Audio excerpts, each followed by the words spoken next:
It's digging beneath my bedroom. My dad never let me own a phone. He'd already lost one son to an online predator, and he wasn't going to let it happen again. I tried to explain that I wasn't like Kyle. I didn't want to meet up with anyone from the internet. All I wanted was to message my friends and watch YouTube videos on the bus, but Dad wouldn't have it. Since Kyle disappeared, I barely left my room. When dinner was ready, I waited until Dad had finished eating before I grabbed my plate. Easier that way, without him watching. If I ate too slowly, he'd snap, "What? Not good enough for you?" Before, Kyle used to redirect our old man's anger at himself, shielding me from the worst of it. He'd taken a beating once when I knocked over a can of red paint in the garage. Whenever someone asked about the purple bruise under his eye, he'd say it came from playing hockey. I never got the chance to thank him for that. I worked part-time bagging groceries at the Quick Mart and saved $200. One of my friends, Devon, sold me a cheap Motorola smartphone. I added people's socials, installed YouTube, Spotify, and a few other apps, and set up this Reddit profile. I couldn't risk Dad finding out the phone, so I pried up a floorboard in our bedroom, my bedroom, to hide it. I had to keep reminding myself of that. Without Kyle, there was no more our room, our desk, or our wardrobe. It was all mine, and that's all it would ever be. With steady internet access, my morbid curiosity got the better of me, and I Googled Kyle's name. Recent articles popped up, and a headline on an obscure news site froze me.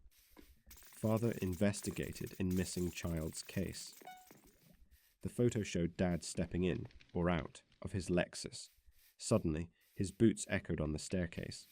I slid the phone back under the floorboards and hopped into bed, pulling the cover to my chin.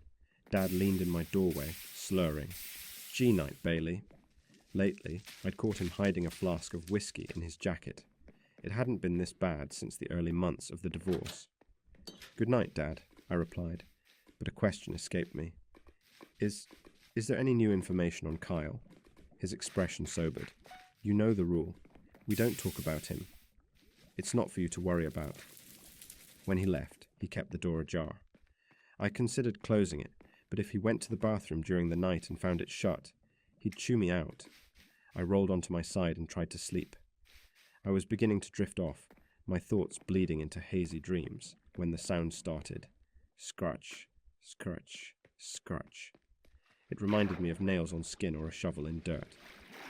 I looked down at the floorboard I'd hidden the phone under, and the scratching stopped, as if it were saying, "Yes, it's me. I'm here."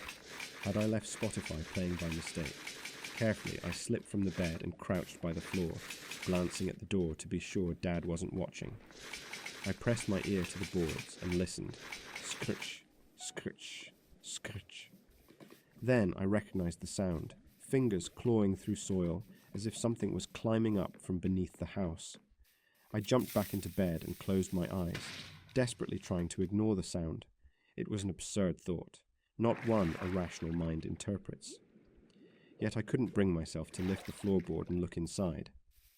The next morning, I asked Dad what it could be. He had an immediate answer: rats. They'd probably nested in the walls and floor. One must have fallen into a gap and trapped itself. Night after night, the scraping continued. I wondered how long a rat could survive. 5 days? A week? By the end of 2 weeks, I knew it couldn't be a rat. The sounds grew louder, closer. At times, when there was no wind outside, I'd hear weak whistling breaths creeping up from the floorboard. I forced myself to endure it for 2 more days, determined to block out the noises until they faded, until last night, when everything changed.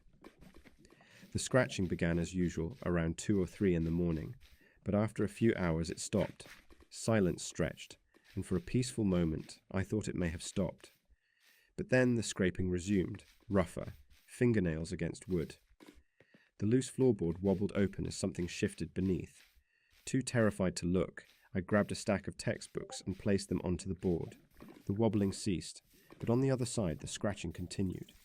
I stayed awake until dawn, and at first light, I finally removed the textbooks and lifted the floorboard. Inside, my phone was gone, fallen into what had replaced it, an arm-sized hole leading into blackness. My heart pounded as I stared down the void. Without my phone, I had no light to shine inside and see how deep it was, so instead I leaned closer and hovered my ear over the hole, breathing, the weak whistling breaths I heard earlier, like the lungs were filled with dirt. My pulse quickened. It couldn't be true. It'd be ridiculous to even consider it, but I found myself confronting the possibility. Something was buried down there. At school the next day, I borrowed Devon's phone and called my number. Devon gave a short laugh. "You think the thing in the hole knows how to use a phone?" The phone rang 7 times, then clicked as someone answered. "Hello?" I whispered. A voice I knew all too well. Kyle's voice crackled through the static. "Don't trust him.